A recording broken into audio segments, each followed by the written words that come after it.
کرے قرآن سراپا فاطمہ زہرا کا ہے، پے کرے قرآن سراپا فاطمہ زہرا کا ہے، پے کرے قرآن سراپا فاطمہ زہرا کا ہے۔ ارے دین کیا ہے ایک خلاصہ فاطمہ زہرا کا ہے، دین کیا ہے ایک خلاصہ فاطمہ زہرا کا ہے۔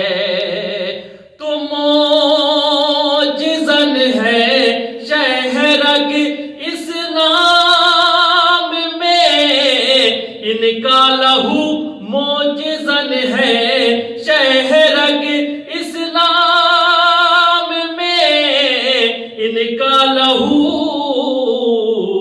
ارے دین حق سے خون کا رشتہ فاطمہ زہرا سے ہے، دین حق سے خون کا رشتہ فاطمہ زہرا سے ہے۔ تو جس کے پروردہ پسر کو لوگ کہتے ہیں امام، جس کے پروردہ پسر کو لوگ کہتے ہیں امام، فاطمہ بنت اسد یا فاطمہ زہرا کا ہے، فاطمہ بنت اسد یا فاطمہ زہرا کا ہے۔ تو محضر توحید میں ہے ایک مہر اعتبار، جو جبی پر داغ سجدہ فاطمہ زہرا کا ہے، جو جبی پر داغ سجدہ فاطمہ زہرا کا ہے۔ تو کاش کر لے ہر کنیز سیدہ اس کا یقین، پردہ بس وہ ہے جو پردہ فاطمہ زہرا کا ہے، پردہ بس وہ ہے جو پردہ فاطمہ زہرا کا ہے۔ تو روب تاریخ خطابت میں اضافہ کر گیا، روب تاریخ خطابت میں اضافہ کر گیا، وہ فتق والا جو خطبہ فاطمہ زہرا کا ہے، وہ فتق والا جو خطبہ فاطمہ زہرا کا ہے، پے کرے قرآن سراپا فاطمہ زہرا۔ اللہم صلی علی محمد و علی محمد۔ فاتحہ۔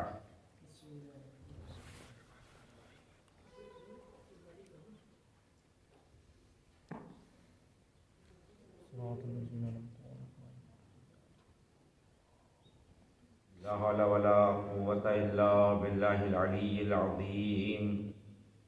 أعوذ بالله من الشيطان الرجيم، بسم الله الرحمن الرحيم۔ حسبنا الله ونعم الوكيل، نعم المولى ونعم النصير۔ الحمد لله الذي لم يتخذ صاحبة ولا ولدا، ولم يكن له شريك في الملك، ولم يكن له ولي من الذل، وكبره تكبيرا۔ الصلاة والسلام على سيدنا ومولانا بالقاسم محمد۔ اللهم صل على محمد وآل محمد وعلى الطيبين الطاهرين المعصومين المظلومين، ولعنة الله على أعدائهم أجمعين۔ أما بعد فقد قال الله الحكيم في كتابه الكريم وهو أصدق الصادقين. بسم الله الرحمن الرحيم. إنما يريد الله ليذهب عنكم الرجس أهل البيت ويطهركم تطهيرا. اللهم صل على محمد وآل محمد وعجل فرجه. شام شہادت حضرت صدیق طاہرہ ہے اور اسی کی مناسبت سے اس مسجد کا انعقاد کیا گیا ہے. آج کی تاریخ شہادت ہے حضرت کی. آپ مسلسل ایام فاطمیہ میں حضرت کا تذکرہ ان کے فضائل و مناقب اور مصائب سنتے آ رہے ہیں. بہت سی ایسی باتیں ہیں کہ جو اخیار کی طرف سے اور دشمنوں کی طرف سے شہزادے سے متعلق بیان ہوتی ہیں بعنوان اشکال، جس کو مرحوم آلوسی نے بھی نقل کیا ہے اور دیگر جو اہل سنت کے بزرگان ہیں انہوں نے بھی ذکر کیا ہے. ہوتا یہ ہے کہ میں نے اس سے پہلے بھی ایک مجلس میں عرض کیا تھا کہ اگر ہمارے اندر کوئی کمال نہ پایا جا رہا ہو تو کوشش کرتے ہیں کہ جس کے اندر کمال ہو اس کا انکار کر دیا جائے. جناب زہرا کے سلسلے میں بھی یہی ایک مسئلہ پیش آیا. آیت تھی جس کی میں نے تلاوت کی ہے، اس آیت کے بعد جناب زہرا کے سلسلے میں کسی کو کہنے کا کوئی حق نہیں بنتا، لیکن جو اقدامات حضرت نے تاریخ میں کیے ہیں وہ بے نظیر اقدامات ہیں. اس میں سے ایک قدم حضرت کا غزوہ فتح کے بعد خطبہ فتح ہے. آئے تطہیر کا مرکزی کردار جناب زہرا سلام اللہ علیہ ہے.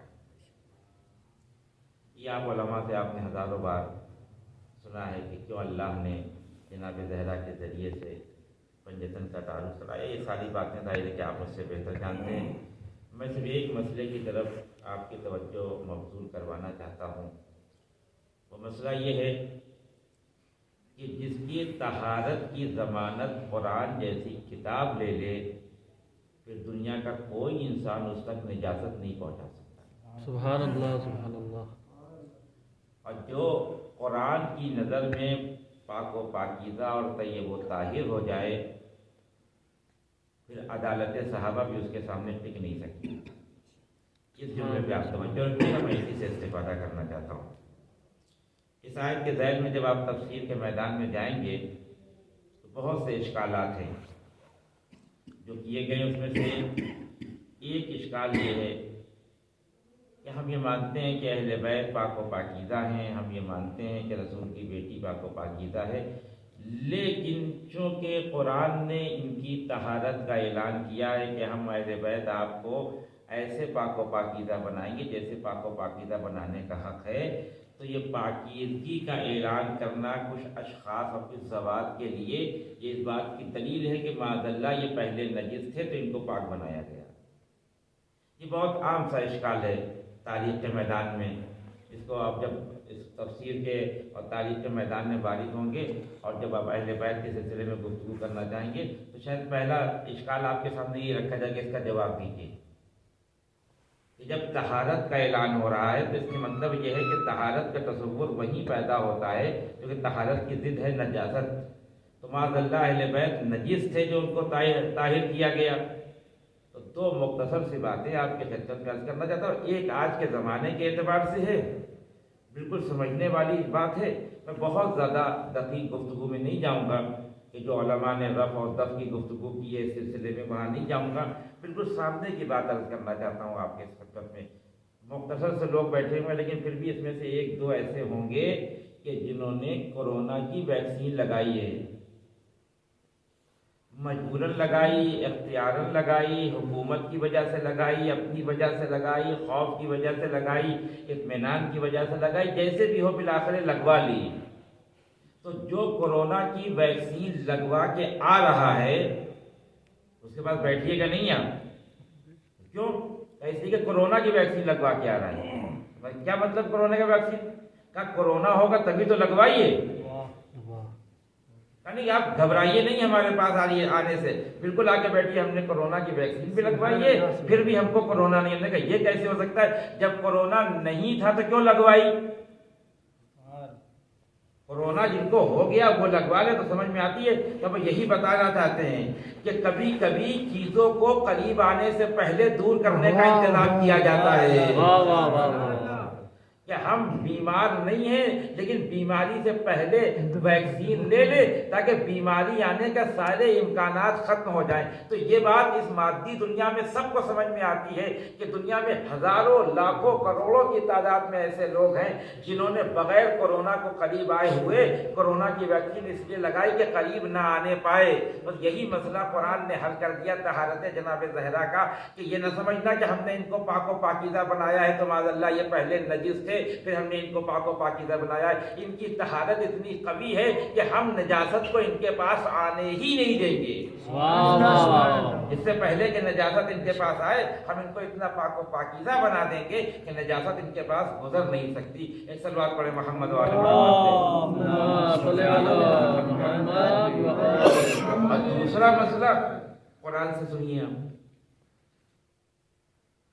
ایک گھر ہے اللہ کا جسے خانہ کعبہ کہتے ہیں، اس کی اپنی ایک تاریخ ہے کہ جناب آدم سے پہلے تھا اور متعدد بار وہ گرا پھر بنا، گرا اور پھر بنا.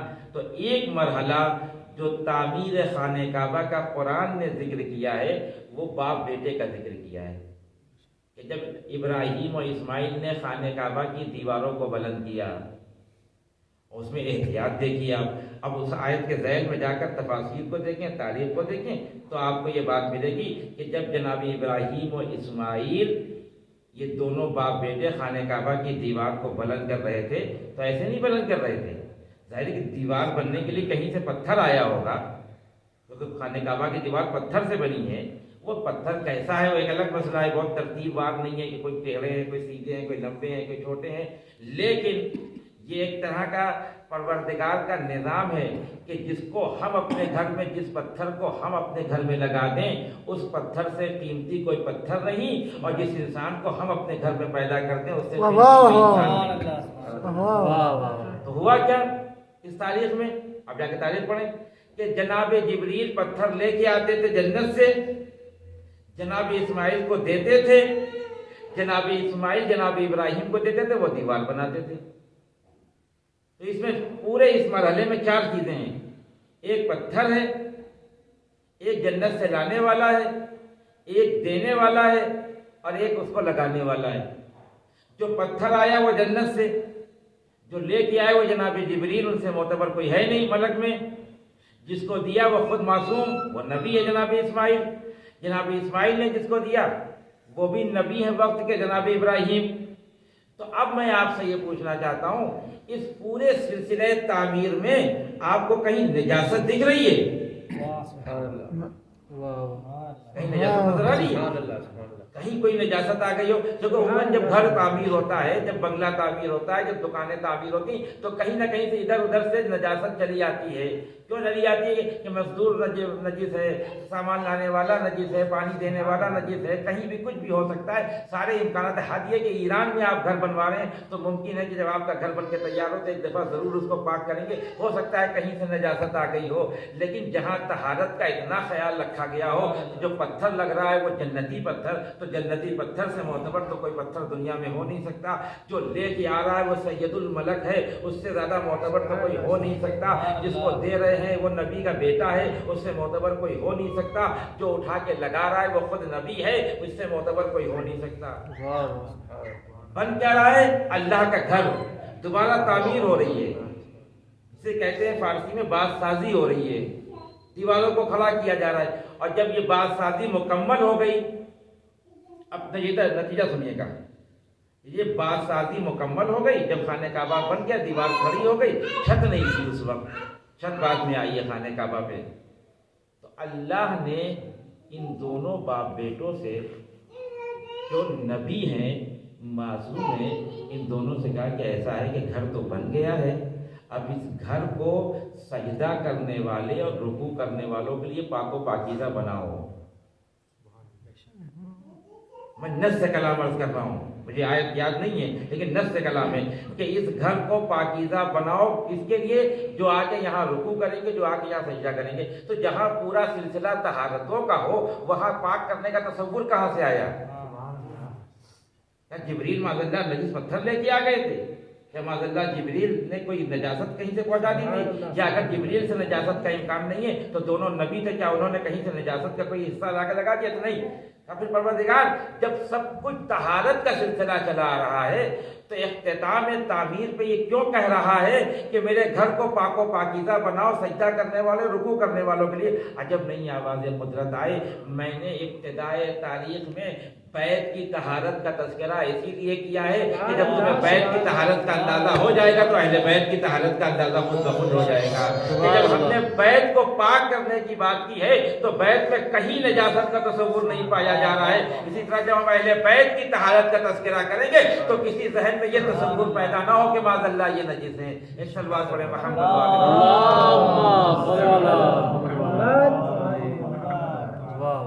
تو اگر اہل بیت کی طہارت کو سمجھنا ہے تو بیت کی طہارت کو سمجھنا پڑے گا. جہاں سارے سلسلہ تعمیر معتبر سے معتبر تر ہوں وہاں بیت خدا بنایا جاتا ہے، اور جہاں مرکزیت عصمت و طہارت فاطمہ زہرا کو مل رہی ہے وہاں اہل بیت کی تعمیر ہوتی ہے.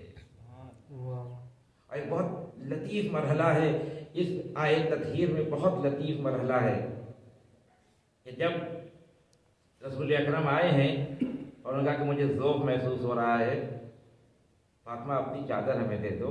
تو رسول اکرم چادر، ایک چادر جناب فاطمہ کی کتنی بڑی ہوگی، جس کے لیے تاریخ میں یہ کہتے ہیں کہ سر ڈھکتی تھی تو پیر کھل جاتا تھا، پیر ڈھکنا چاہتی تھی تو جسم کا دوسرا حصہ کھل جاتا تھا. کتنی بڑی ہوگی وہ چادر.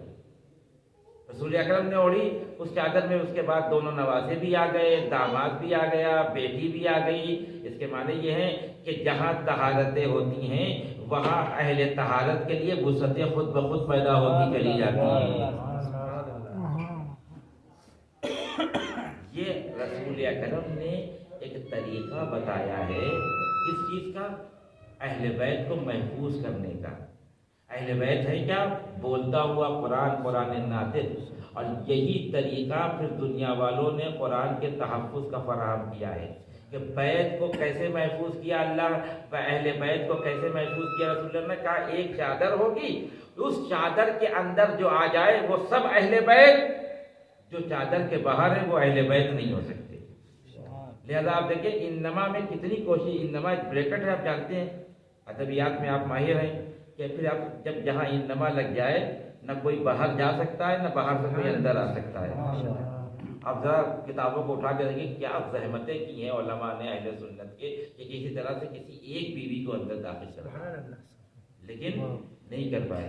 تو اللہ کے رسول نے جب اہل بیت کو محفوظ کرنا چاہا تو ایک چادر اوڑھا کے کہا کہ جو بیت کے اندر وہ سب اہل، جو چادر کے اندر وہ سب اہل بیت، اور جو چادر کے باہر وہ گھر والے ہیں لیکن اہل بیت نہیں ہیں. وہ ازواج ہو سکتے ہیں، وہ پھپھیاں ہو سکتی ہیں. پروردگار نے کہا کہ میرے رسول نے جو طریقہ استعمال کیا ہے اہل بیت کے تحفظ کا وہی طریقہ قرآن کے تحفظ کا ہوگا. جب رسول نے اہل بیت کو محفوظ کرنا چاہا تو چار دیواری کھینچی چادر کی، جو چادر کے اندر وہ اہل بیت، جو چادر کے باہر وہ اہل بیت سے جدا. پروردگار نے، اب قرآن کو آپ اٹھا کے دیکھیں، قرآن چار خانوں میں قید ہے. جو اس چار خانے کے اندر ہے وہ سب کے سب پروردگار کا کلام ہے. جو چار خانے کے باہر ہے، چاہے وہ رکوع ہو، چاہے وہ سجدہ ہو، چاہے وہ وقف ہو، چاہے وہ لازم ہو، کتنی ایسی عبادتیں ہیں جو لکھی جاتی ہیں لیکن اس میں سے کچھ بھی قرآن نہیں. قرآن وہی ہے جو چار دیواری کے اندر ہے. لیکن آپ یہ کہیں گے کہ قرآن کے اس چار دیواری کے اندر ترجمہ بھی تو لکھا جاتا ہے. دیکھیں بس یہی سے ایک تمثل پیش کرنا چاہتا ہوں کہ بالکل ایسا ہی ہے کہ اس چار دیواری کے اندر عربی کی عبادت جسے قرآن کہتے ہیں وہ بھی ہے اور ترجمہ بھی ہے. اہل بیت نے جو چادر اوڑھی تھی اس میں 5 افراد تھے، اور چھٹا فرد جو تھا جسے جبریل کہتے ہیں وہ اتنی واضح شخصیت تھی کہ سب جانتے تھے کہ یہاں والا نہیں ہے وہاں والا ہے. اسی طرح سے قرآن کا ترجمہ جو اس چار خانے کے اندر ہے، چار دیواری کے اندر ہے، سب جانتے کہ یہ کلام بشر کا ہے، خدا کا نہیں ہے۔ تو اللہ کے رسول نے چادر کے ذریعے سے اہل بیت کی طہارت کا بھی اعلان کر دیا اور تحفظ کا بھی اعلان کر دیا۔ اب اس کے بعد دنیا کتنی کوشش کر لے، اہل بیت تک نجاست نہیں پہنچا سکتے۔ لہذا دوسرا طریقہ استعمال کیا، عدالت صحابہ کو لے کے آ گئے۔ اگر گویا خدا کا مقابلہ کر رہے ہیں کہ اگر خدا نے اہل بیت کو طاہر و پاک و پاکیزہ بنایا ہے تو ہم بھی اصحاب کو عادل کہہ کے پاک و پاکیزہ بنانے کی کوشش کریں گے۔ لیکن قرآن کا ایک سورہ بیچ میں آ کے کھڑا ہو گیا۔ توجہ رکھیے گا اس مرحلے پہ، کیا نظریہ ہے عدالت صحابہ کے بارے میں؟ بہت سادہ سادہ، آخری تعریف اہل سنت کی صحابیت کے معیار کی یہ ہے کہ جو رسول کو دیکھ لے وہ صحابی، جس کی نظر پڑ جائے رسول اکرم کے پر وہ صحابی، اور جو صحابی ہو گیا وہ عادل ہے، عادل کبھی گناہ نہیں کرتا۔ اور اگر کبھی آپ نے ڈھونڈ کے دکھا بھی دیا،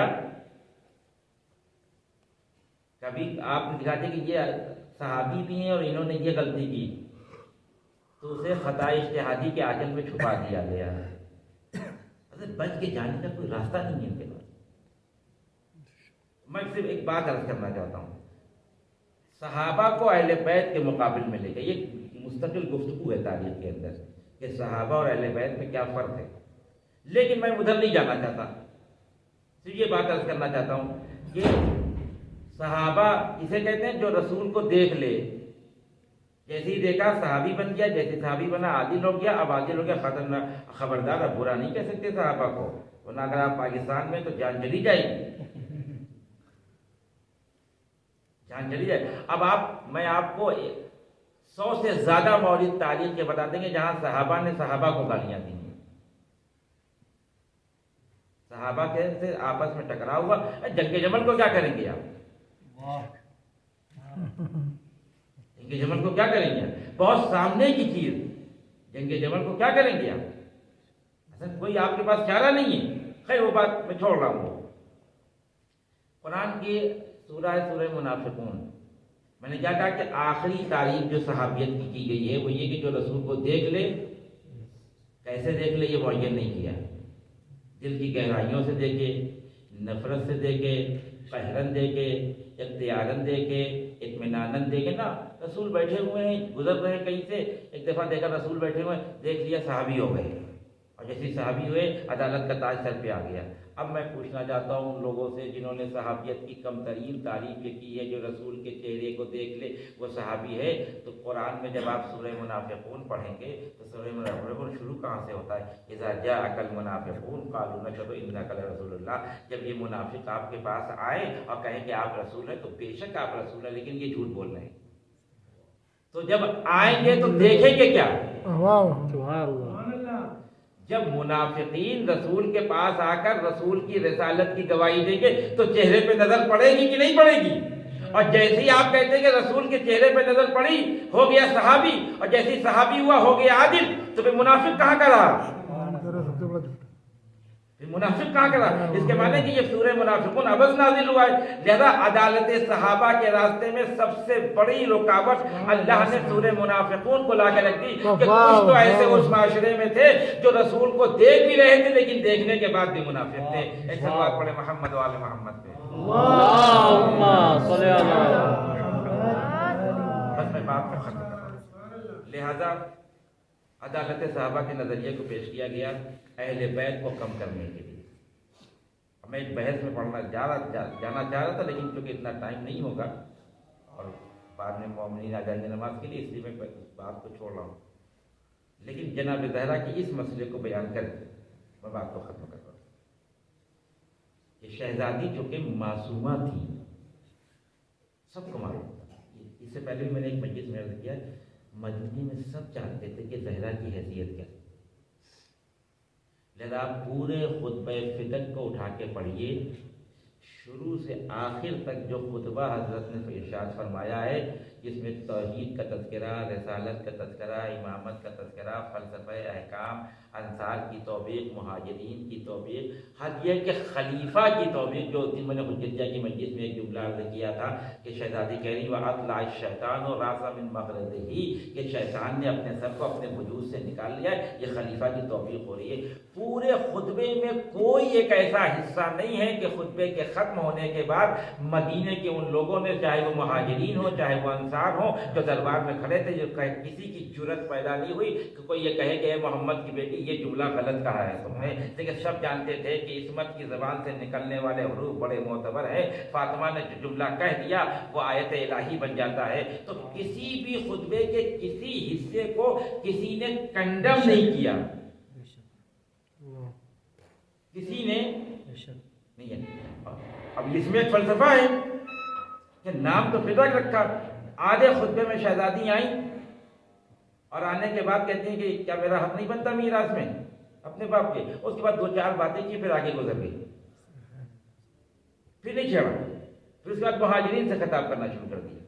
عجیب ہے یہ مرحلہ، ایک خاتون جس کے اوپر عصمت کا پہرا لگا ہوا ہو، ایک خاتون جو رسالت کا جز ہو، ایک خاتون جو ولایت کی زوجہ ہے، ایک خاتون جو اماموں کی ماں ہے، وہ جب گفتگو کرنے کے لیے آ رہی ہے، اپنا حق مانگنے کے لیے آ رہی ہے، تو حق کے لیے جو چیز لازم ہے اس میں تو کچھ لے کے آئی نہیں۔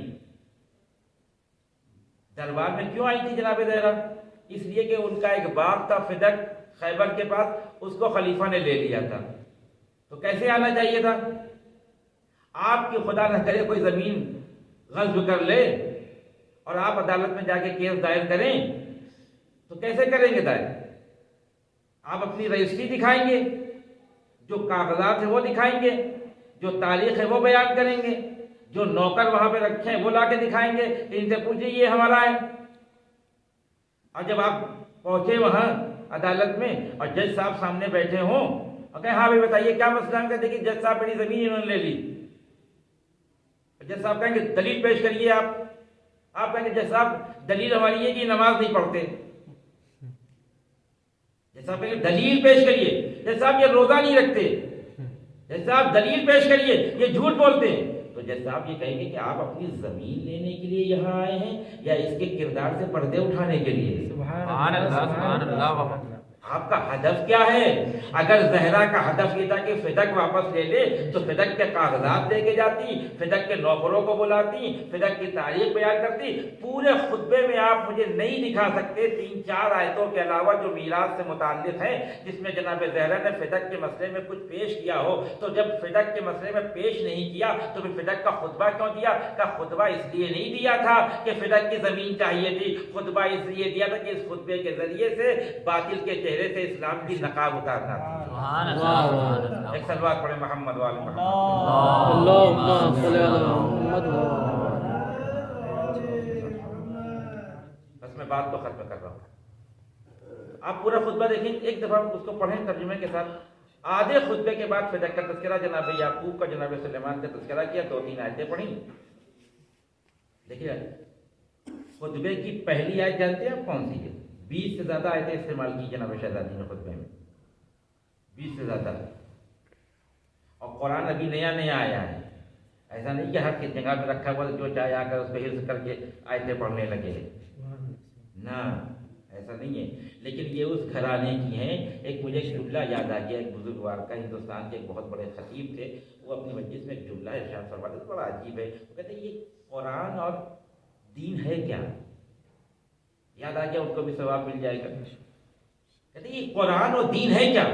بڑی خوبصورت تعبیر پیش کی انہوں نے، کہتے ہیں کہ اہل بیت اپنے گھر میں جو زبان عام طور سے بولتے تھے، جب خدا نے چاہا کہ امت کے حوالے کریں تو قرآن بنا دیا، اور اہل بیت عام طور سے اپنے گھر میں جو عمل انجام دیتے تھے، جب اللہ نے چاہا امت کے حوالے کریں تو دین بنا دیا۔ یعنی زبان قرآن اہل بیت کی ہے اور عمل دین اہل بیت کا ہے۔ جو یہ کر دیں وہ دین بن جائے، جو یہ بول دیں وہ قرآن بن جائے۔ محمد والے محمد پہ اللہم صلی علی محمد۔ یہ پہلی آیت کون سی استعمال کی؟ یا ایھا الذین آمنوا اتقوا اللہ حق تقاتہ ولا تموتن وانتم مسلمون، اے لوگو تقوی اختیار کرو جتنی قدرت کے ساتھ ہو سکتا ہے۔ کس سے کہہ رہی ہیں؟ تقوی کی بات آپ کہاں کریں گے؟ جہاں سب متقی ہیں ان سے کہ تقوی اختیار کریں۔ سبحان اللہ سبحان اللہ۔ وہ پھر اس کے بعد کریں اس وقت تک مرنا نہیں جب تک مسلمان نہ ہو جانا۔ یہ جناب یوسف کی دعا تھی، اور دیکھا مجھے اس وقت تک نہ مارنا جب تک میں مسلمان نہ ہو جاؤں۔ یہ اسلام والا اسلام نہیں ہے جو لا الہ الا اللہ سے آ جاتا ہے، محمد رسول اللہ سے آ جاتا ہے۔ اب اس جملے کو، اس آیت کو اس جملے سے جا کے ملائیے۔ اللہ اکبر، کیا بصیرت ہے جناب زہرا کی۔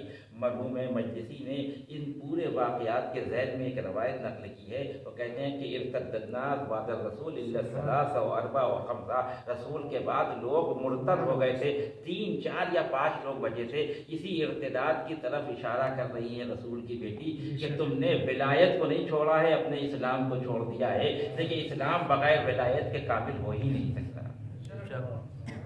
اور اس کے بعد پھر میراث کی دلیل پیش کی اور بات ختم ہو گئی۔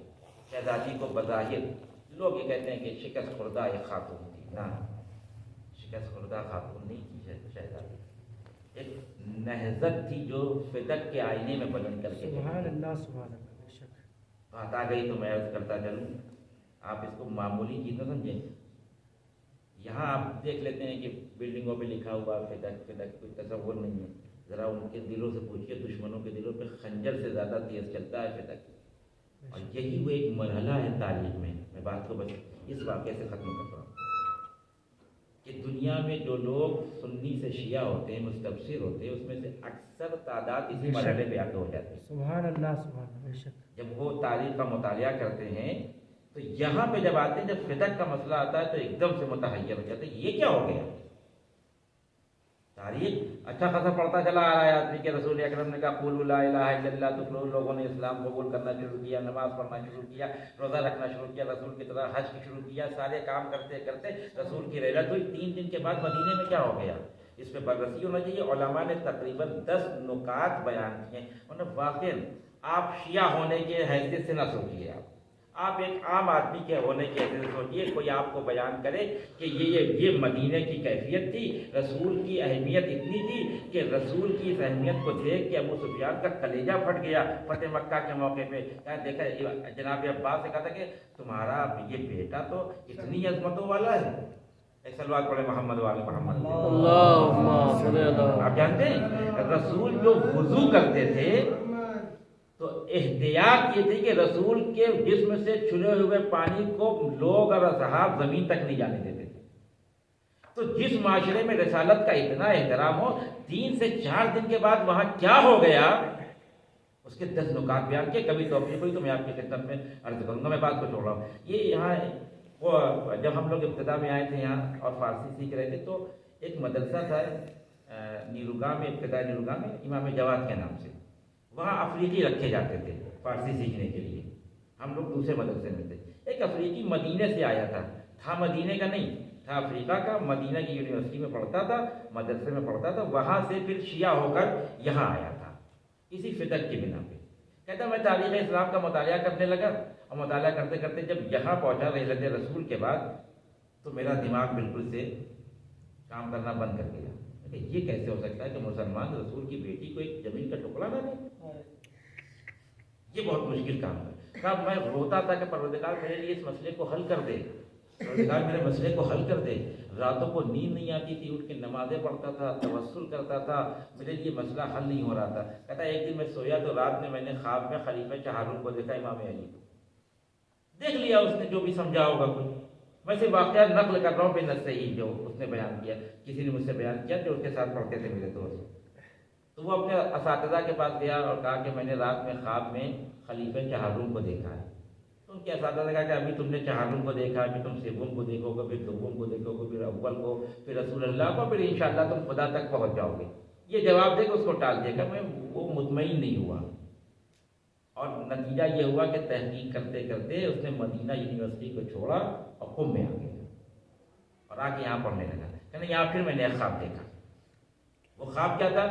مسجد حجتیہ کے بغل میں جو کمرہ ہے وہ مرحوم حجت کی قبر ہے، یعنی کہ میں نے خواب میں دیکھا کہ میں جناب حجت کی قبر میں بیٹھا ہوں، ایک مولانا ماما لگا کے آئے، ایک کتاب ان کے ہاتھ میں، اور مجھ کو ایک کتاب دیتے ہیں، اس کتاب کا نام ہے ماسات الزہرا، مرتضیٰ جعفر آملی کی لکھی ہوئی ہے، اردو میں بھی ترجمہ ہو چکا ہے، فارسی میں بھی اس کا رنجہائے زہرا کے نام سے ترجمہ ہو چکا ہے۔ کہتے ہیں کہ اس شخص نے، وہ مولانا نے ہم کو وہ کتاب کی، کہا کہ اے شیخ تم اس کتاب کو پڑھو، تمہارا سارا مسئلہ حل ہو جائے گا۔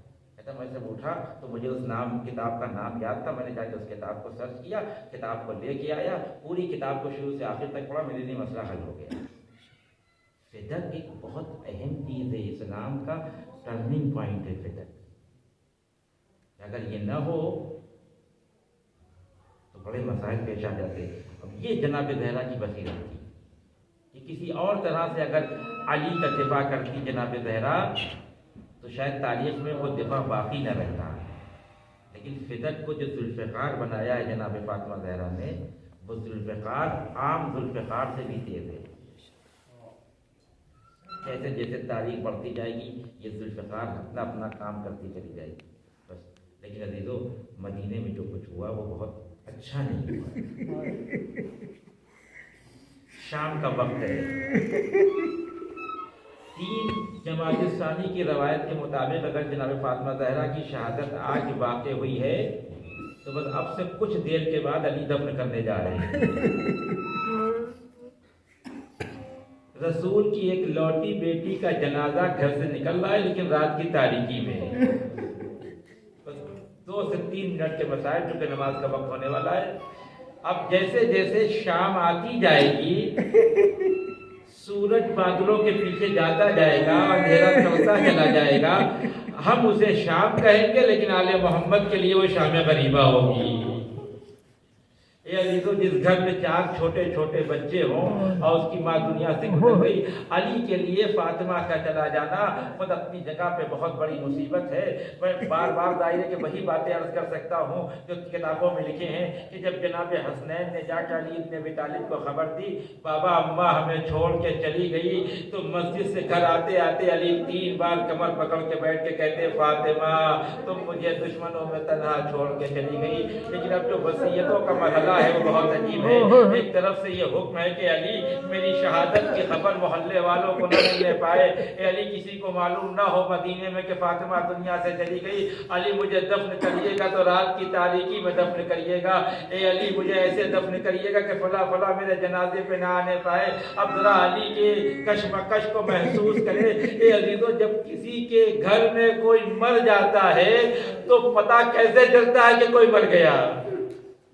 ہمارے آپ کے معاشرے میں کیسے معلوم ہوتا ہے کہ کسی کے گھر میں موت ہو گئی؟ کہ اس گھر سے رونے کی آوازیں آتی ہے۔ جب آوازیں بلند ہوتی ہے تو لوگ جا کے پوچھتے ہیں کہ بھائی تم رو کیوں رہے ہو؟ تو معلوم ہوتا ہے فلاں صاحب کا انتقال ہو گیا۔ لیکن زہرا علی سے کہہ کے گئی تھی اے علی میرے مرنے کی خبر کسی کو ہونے نہ پائے، لیکن بی بی آپ کے 4 چھوٹے چھوٹے بچے بھی تو ہیں۔ علی نے بچوں کو بلایا، ماں کی وصیت سنائی اور کہا میرے بچوں میں تمہیں رونے سے منع نہیں کرتا، لیکن آہستہ رونا۔ روایت کہتی ہے کہ بچے اپنے آستینوں میں منہ دے دے کے رو رہے تھے۔ میں کہوں گا اے علی ابھی آپ جیسا باپ موجود ہے، ارے کسی نے بچوں کو رونے سے منع تو نہیں کیا، ہاں یہ کہا کہ آواز بلند نہ ہونے پائے۔ لیکن علی ذرا کربلا کے میدان میں آئیے، ایک مرحلہ ہے کہ جب ایک 4 سال کی بچی اپنے بابا کو رونا چاہتی ہے تو ظالم منہ پہ آ کے تماچے لگاتا۔ علی گھر میں آئے، یا عزیزو ہم اس وقت سے بہت قریب ہو رہے ہیں۔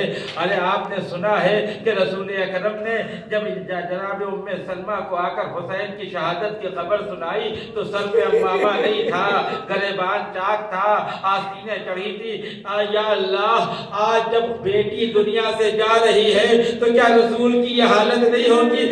آئیے معصوم خم کو پرسا دیتے، بی بی آپ کے روزے کی زیارت، بی بی کے روزے کی زیارت ہے، ہم آپ کو پرسا دیتے ہیں فاطمہ زہرا کا۔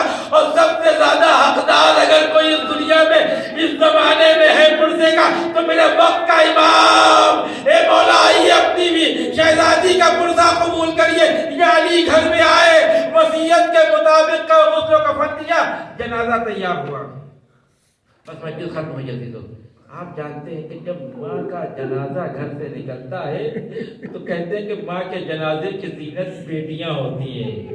فاطمہ نے 2 بیٹیاں چھوڑی 2 بیٹے چھوڑے، لیکن تاریخ کا عجیب مرحلہ ہے، میں کیا بیان کروں عزیزو، یہ وہ جنازہ ہے ماں کا جس کی زینت بیٹیاں نہیں بنی بلکہ بیٹے بنے۔ علی نے 4 بچوں کو جمع کیا، اے بچوں آؤ اپنی ماں سے رخصت ہو لو۔ ارے جناب زینب آئی، جنازے میں کوئی تبدیلی نہ آئی، جناب ام کلثوم آئی، جنازے میں کوئی تبدیلی نہ آئی، لیکن جب 2 شہزادے قدموں کے پاس کھڑے ہو کے کہنے لگے اماں آپ ہمیں یتیم کر کے جا رہی ہیں، میرے لالا کو میرا سلام کہیے گا۔ ارے یتیمی کا یہ لفظ زہرا سے برداشت نہ ہوا، بندے کفن ٹوٹے، 2 ہاتھ برآمد ہوئے، آؤ میرے بچے میری چھاتی سے لگ جاؤ۔ ارے دونوں بچوں کو اپنے گلے سے لگایا، ملائکہ میں کوہرام، جبریل نازل ہوئے، اے علی حسنین کو ہٹائیے۔ ارے علی جیسا شفیق باپ تھا، بچوں کو ہٹا لیا۔ میں کہا حسین یاد رکھیے گا، آج اماں کے جنازے سے جدا کیا جا رہا ہے تو کوئی تماشا مانگنے والا نہیں ہے، لیکن ایک شام اور آئے گی جسے شام غریبہ کہتے ہیں۔ ایک 4 سال کی بچی باپ کے سینے سے لپٹنا چاہے گی، ظالم تماچے مار کے ہٹائے گا۔ وہ بھی شام غریبہ تھی، یہ بھی شام غریبہ ہے۔ رسول کی بیٹی ہمیں چھوڑ کے چلی گئی ہے۔ انا للہ و انا الیہ راجعون۔ روزگار سے جو واسطہ محمد والی محمد کا ہمارے مختصر سی ادا کو قبول فرما۔ جو لوگ مقبول ان کے قرضوں کو دور فرما، جو لوگ حجزات سے مشتاق ان کو حجزات سے مشتاق فرما۔ علماء کرام مراجع کرام طلب اسلامی کے سایہ ہمارے سبب باقی ہے، جو میں زمانہ کے لوگوں میں تعبیر فرما، ہم قوم کی آوان و انصار میں شامل فرما۔ ربنا وتقبل دعاء انك انت السميع العليم وتب علينا وانك انت التواب الرحيم۔